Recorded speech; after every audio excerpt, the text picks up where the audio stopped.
cry for help in the cold street. The rain had not stopped for hours. Cold water ran through the streets of Eros 9, a human colony built on metal and broken dreams.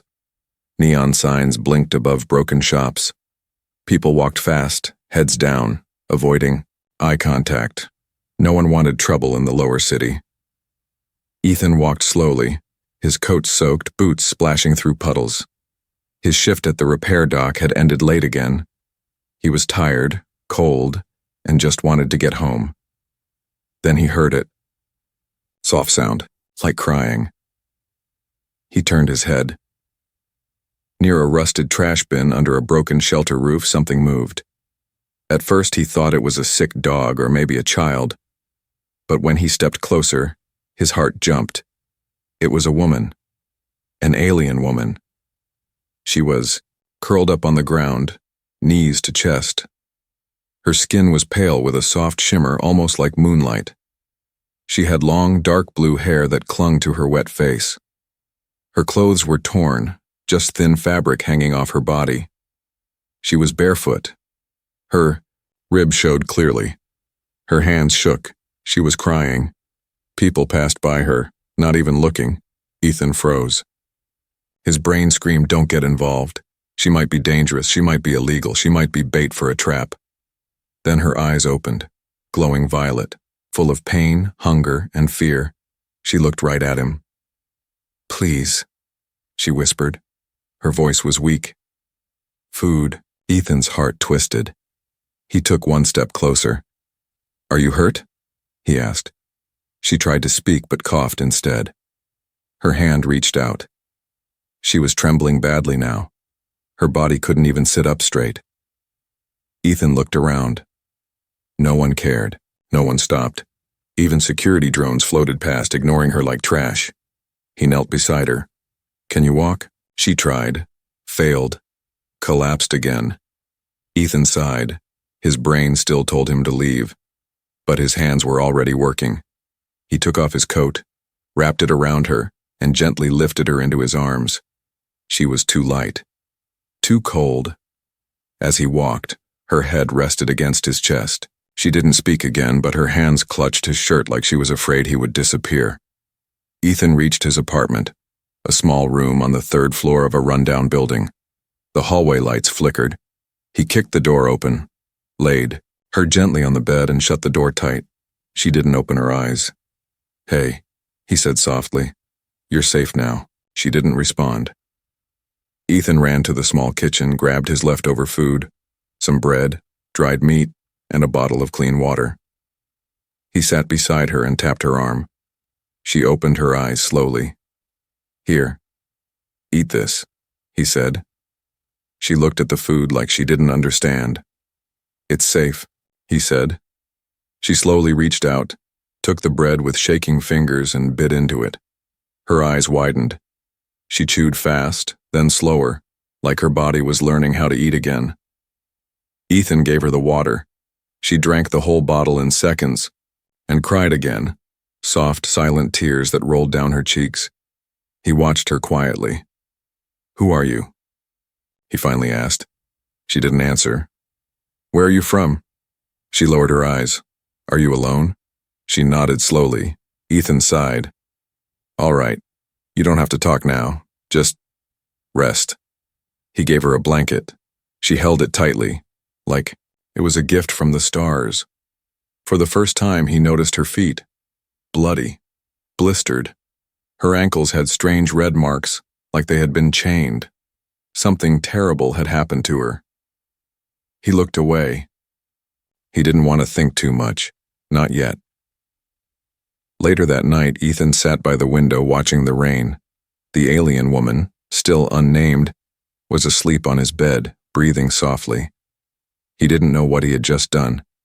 He didn't know if he had broken any laws. All he knew was she was hungry.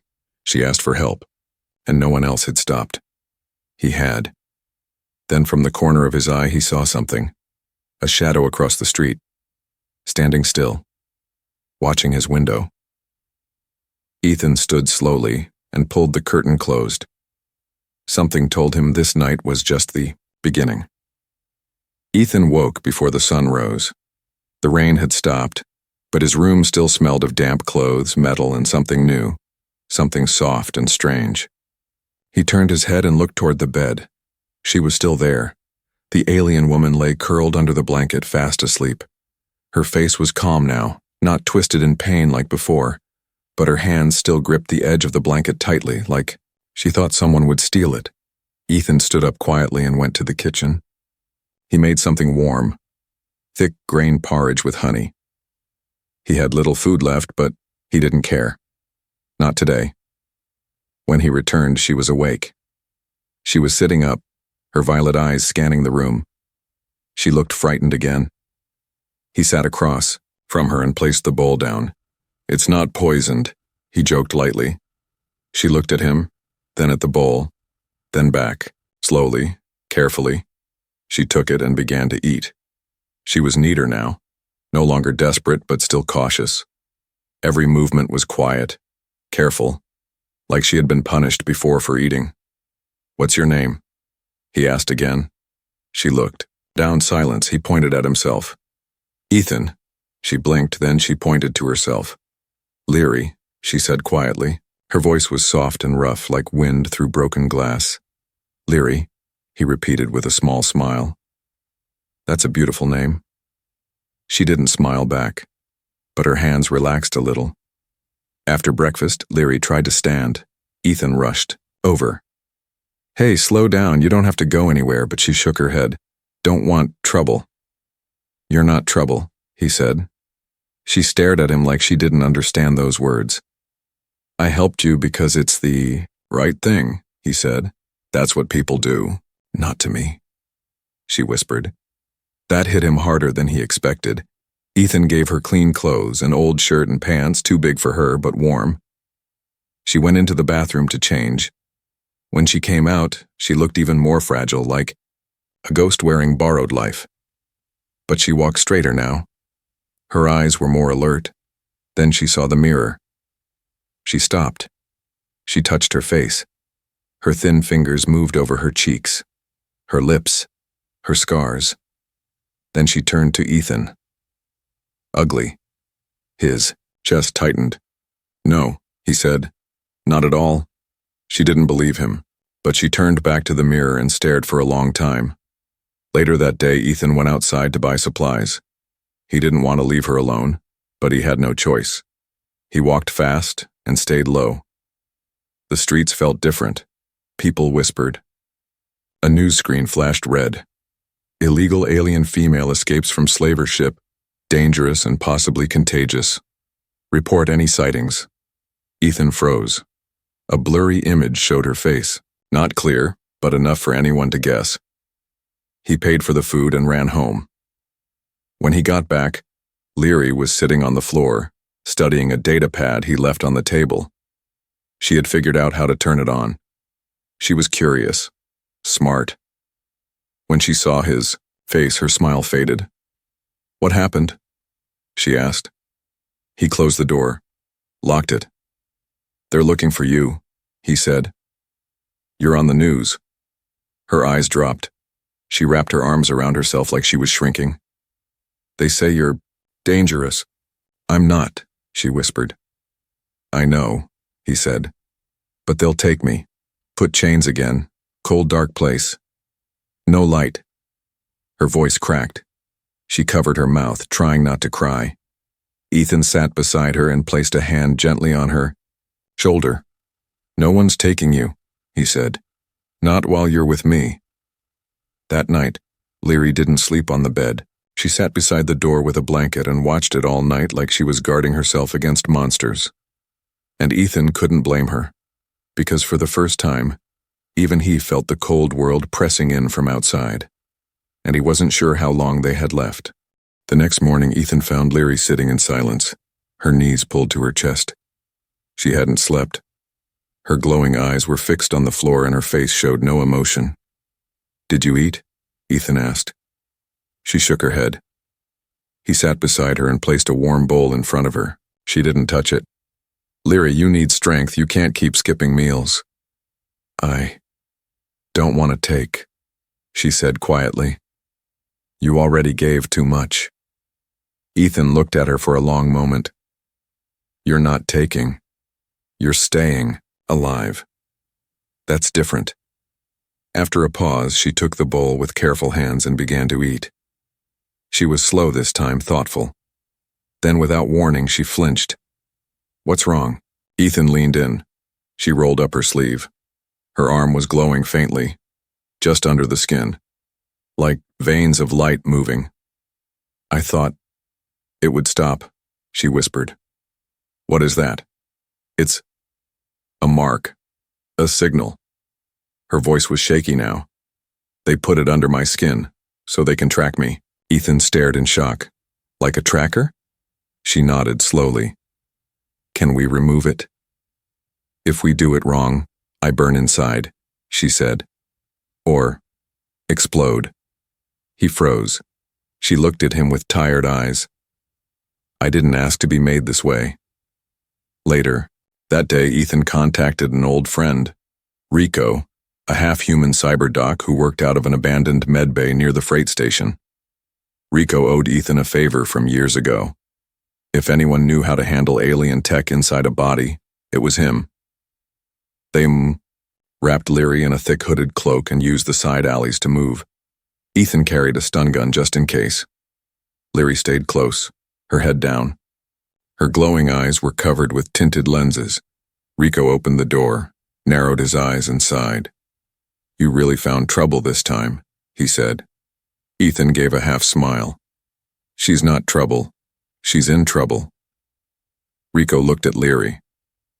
You're lucky this one found you. I don't feel lucky, she said. Rico led them inside. The med bay was dark, dusty, but full of machines that hummed with power. Leary sat on the exam table, her hands shaking slightly. Rico scanned her arm. After a long silence, he frowned. It's old war tech, Zarketh design, bio-linked. It's not just a tracker. It's a control node. Can you take it out? Ethan asked. Rico sighed. Maybe. But if I mess up, it'll burn her nervous system from the inside out. Leary didn't flinch. Do it, she said. If I'm going to die, I'd rather it be here. Ethan stepped forward. Leary. She looked at him. They used it to make me kneel, to make me obey. I don't want to live like that. Ethan looked at Rico. Try, please. Rico nodded. The operation was quiet. Ethan held Leary's hand while Rico worked. Tiny sparks flew as a surgical laser danced across her arm. Leary winced, but she didn't scream. Her fingers gripped Ethan's hard. Rico worked fast, muttering under his breath. Beads of sweat rolled down his forehead. Then, click. A small black chip popped free, covered in glowing blue liquid. Rico dropped it into a sealed jar and pressed a biogel patch to her arm. It's out, he said. You're free. Leary blinked. For a second, it looked like she didn't believe it. Then tears filled her eyes. Not from pain, from something deeper. Ethan smiled. It's over. No, Leary said softly. Now it begins. Back at Ethan's place, Leary stood in front of the mirror again. She touched her arm, then her face. My father would not recognize me, she said. You mentioned him before, Ethan said. Was he? He was a leader, a warrior. He died in the war. I was taken before I could bury him. Her voice cracked. They called me property. They put a chain inside me. Ethan stepped closer. But now you're free. Leary looked at him. I don't know what freedom means, she whispered. He held her gaze. It means you choose what happens next. That night, while Ethan slept, Leary stood at the window. The stars above looked peaceful, but the city below wasn't. And somewhere, someone still wanted her back. But now she had something they didn't expect. Someone who cared. And that she thought might be the most dangerous thing of all. The morning came quiet. Ethan woke to the smell of food, not his cooking, but something sweeter. He stepped into the kitchen and found Leary standing near the stove. She wore his oversized shirt, sleeves rolled up, her glowing eyes focused on the pot. I tried to copy what you did, she said shyly. Ethan smiled. Smells better than mine. She gave the smallest smile back just for a second, but it faded quickly. I wanted to say thank you, she whispered. You don't have to, he said, but I'm glad you're still here. That moment felt peaceful, almost like they were two friends living a quiet life, almost. But peace doesn't last in a place like Eros 9. Later that afternoon, Ethan went downstairs to throw out the trash. He passed his neighbor, Mr. Cross, a big man, bald head, always leaning on his cane like he ruled the building. Cross looked at him strangely. You got visitors now? He asked. Ethan froze. No, just me. Cross grunted. Heard voices. One sounded weird. Ethan forced a laugh. That's my broken hollow screen. It talks to itself now. Cross didn't laugh. He just narrowed his eyes. Ethan walked away fast. That night, Leary sat with Ethan on the couch watching old Earth videos. She liked them, even if she didn't understand everything. I like this world better, she said. What do you mean? The one on the screen. It looks kinder. Ethan sighed. It used to be. Or maybe it just looks that way from far away. A knock came at the door. 3 loud knocks. Leary went still. Ethan stood. Stay here. He opened the door just a little. It was Cross. Got something for you, the man said, handing over a small metal cube. Fell out of your pocket yesterday, maybe. Ethan took it slowly. Thanks. Cross smiled, but it didn't reach his eyes. As soon as the door shut, Leary stood up. That cube, it's a scanner. Ethan looked at it again. A faint blinking light had turned on. Craw, he muttered. He's working with them. We need to leave, Leary said, already moving. But it was too late. Outside the window, black hover bikes were landing. A patrol ship hovered in the sky, lights sweeping the building. Ethan grabbed his emergency bag and handed Leary a cloak. Use the back stairs, he said. Fast. What about you? I'll stall them. She hesitated. Trust me, he said. She nodded once and disappeared into the stairwell. Moments later, the door burst open. 3 armored figures entered, alien bounty hunters in dark suits, eyes glowing red behind masks. One held up a wrist device. Tracker says she's here. Ethan stood firm. She's gone. You're hiding a fugitive, the leader said. I'm hiding a life, one you tried to destroy. The second bounty hunter moved forward. Step aside. Ethan didn't. They struck him with the back of a shock stick. He hit the wall hard but didn't fall. Blood dripped from his lip. She's not yours anymore, he said. The leader looked around. She can't get far. Meanwhile, Leary ran through the back alleys. Her feet hit the wet metal ground silently. Her heart pounded. She ducked behind a trash bin as a drone passed overhead. She waited, then moved again, faster. But she wasn't just running from bounty hunters. She was running back to Ethan. Inside the apartment, Ethan lay on the ground. The hunters had torn through the place. But then, boom, a flash exploded from the kitchen. Smoke filled the air. A sharp scream rang out. When the air cleared, one bounty hunter was on the floor, unmoving. Leary stood in the hallway, her hands glowing faintly with alien energy. I told you, she said coldly. I'm not theirs. Another hunter lunged, but Leary ducked and slammed her palm into his chest, sending him flying into the wall. Ethan grabbed a pipe and hit the last one from behind. Together, they stood in the smoke-filled room, breathing hard.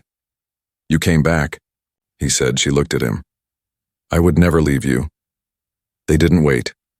Within minutes, they left the apartment for good. The city no longer felt like a home.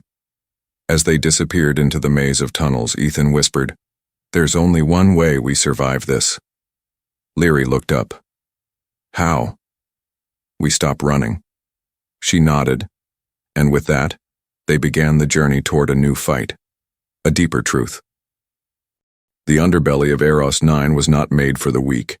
It was a forgotten world of rusted tunnels, dripping pipes, flickering lights, and secrets. Ethan and Leary moved through the shadows like ghosts. They didn't speak much. The silence wasn't empty. It was heavy. Every footstep, every breath echoed like a warning. Leary's cloak was pulled tightly around her. Ethan carried a stolen pack, food, tools, and a stolen blaster from the fallen bounty hunter. He gripped it like his life depended on it. Because it did. After hours of walking, they found a safe room hidden behind a collapsed wall. It was dusty, but quiet, with an old power core still running faint lights. Ethan sealed the entrance with metal bars and set up motion sensors. Leary collapsed onto a broken couch, breathing hard. Her skin glowed faintly in the dark, her eyes dull with exhaustion. "You're pushing too hard," Ethan said. "I'm used to it," she replied. "That's not something to be proud of," he said softly. She looked at him, confused. "Where I'm from," she said. "Rest is weakness. If you stop, you disappear." Ethan sat beside her. "You're not disappearing," he said. "Not while I'm here." That night, Leary's memories returned, slowly, painfully. She dreamt of fire, chains, screams in a strange language, a cell with metal walls, alien scientists poking her with needles, testing her blood. She remembered her screams, then the silence when no one came. She woke up gasping. Ethan was already sitting by her side, his eyes heavy with worry. "You were talking in your sleep," he said. "You said a name." "Varric." Leary nodded slowly. "He was my brother." "Where is he?" She looked down. "Dead. He tried to stop them when they took me. I watched him fall." Ethan clenched his fists. "They did this to your whole family. They didn't just want me because I'm different," she said. "They wanted my bloodline, royal blood, energy inside it. They believe it can unlock weapons." Ethan shook his head. "That's why they won't stop chasing you." "No," she whispered. "They'll stop. When I'm dead." The next morning, Ethan led her deeper underground. He had one plan left. "There's a man," he said. "Old contact from my smuggling days. If anyone can get us off-world, it's him. Name's Garrick. Runs a scrapyard outside the old mining zone." "He'll help us?" Leary asked. "If I give him something he wants," Ethan replied. "What's that?" "Myself." Leary stopped. "No. He's not a slaver," Ethan said. "Just a trader, but he hates debt. I owe him a favor from a long time ago. This is how I pay." Leary grabbed his arm. "You're not trading your life for mine." "I'm trading a favor," Ethan said. "Not my life." But even he wasn't sure. They reached the mining zone. By nightfall, the scrapyard looked like a graveyard of ships, burnt metal, broken engines, twisted parts. Fires burned in barrels and strange creatures moved in the dark. Garrick stood tall, bald, with cybernetic eyes and a long coat made from alien hides. "You've got some nerve showing up here, Ethan," he growled. "And I've got something rare," Ethan replied. Garrick's eyes landed on Leary. "Ah," he said. "Royal-blooded alien. I've heard whispers. Half the bounty boards are screaming her name." "She's not for sale," Ethan said quickly. Garrick chuckled. "Everything is for sale, old friend." Ethan stepped forward. "I want passage. For her and me. Off-world. Somewhere safe. You name your price." Garrick scratched his chin. "That's a heavy request." "I'll owe you 2 favors," Ethan said. Garrick grinned. "Fine. But the moment she brings heat to my yard, I throw you both into the scrap." That night they hid in a container at the back of the scrapyard. It smelled of oil and rust. But it was safe. For now. Leary sat in silence. Then she looked at Ethan. "Why do you keep helping me?" He looked into her, glowing eyes. "Because I saw you starving, crying, and no one else cared." "Many saw," she said. "Only you stopped." Ethan smiled sadly. "That's the problem with people. We forget how to feel." She leaned her head on his shoulder. "You helped me remember," she whispered. Outside, drones buzzed in the distance, but inside that small broken place, hope was beginning to grow. The next day arrived like a warning. Dark clouds covered the sky above the scrapyard. The air was thick with smoke and engine dust. Inside the broken ship container where Ethan and Leary hid, there was only silence. Until Garrick's voice crackled through the comm. "Bad news," he said. "They found you." Ethan's heart dropped. "Who?" "Bounty scouts. 2, maybe 3. Watching the outer scrap piles. They're not moving yet, but they know you're here." Leary stood slowly, her body tense. "I'll go. If I surrender, they might—" "No," Ethan said quickly, shaking his head. "They won't spare you." "They'll kill you too," she whispered. Ethan looked out the small window. "Not if I outrun them." Garrick met them near the back gates. "I have a tunnel," he said, tossing Ethan a metal key. "It'll lead you under the border wall, but it only stays open for 10 minutes once activated." Ethan nodded. "Thank you. I'll consider your favors paid," Garrick said. Then he turned and walked away, disappearing into the smoke, like a shadow. Ethan turned to Leary. "This is it. We get to the other side of that tunnel, and we're free." Leary's eyes were wide. "Free?" He nodded. "No more hiding. No more chains." She touched her wrist where the control chip used to be. Her voice was soft. "Then let's run." They moved fast through the scrapyard. Each step kicked up ash and metal dust. Leary held her cloak tight, but her eyes glowed like fire in the dark. Suddenly, blast! A bolt of red energy hit a metal engine beside them. Sparks flew. They saw us, Ethan shouted. They ducked behind a stack of old ship wings. 3 bounty hunters appeared from the smoke, weapons ready. "Split up," Ethan said. "You go for the tunnel, I'll lead them away." "No," Leary grabbed his hand. "We stay together. They want you, not me. But I want you," she whispered. "Don't leave me alone again." Ethan looked at her and nodded. Together. Then, they ran through narrow paths between old fighter ships and broken droids. The bounty hunters followed, firing warning shots. One blast hit the ground near Leary's foot and threw her off balance. Ethan pulled her up. "Just a little more, the tunnel's ahead." They reached a rusted panel built into the ground. Ethan slammed the key into it.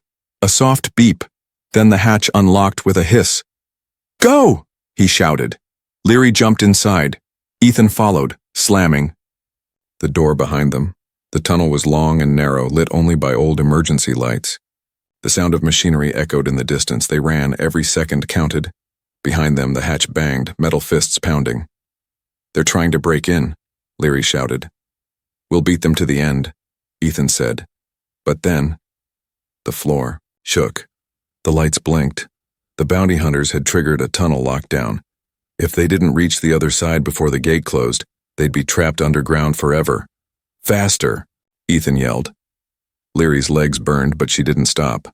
Her breath was short, but she pushed forward. The final gate came into view.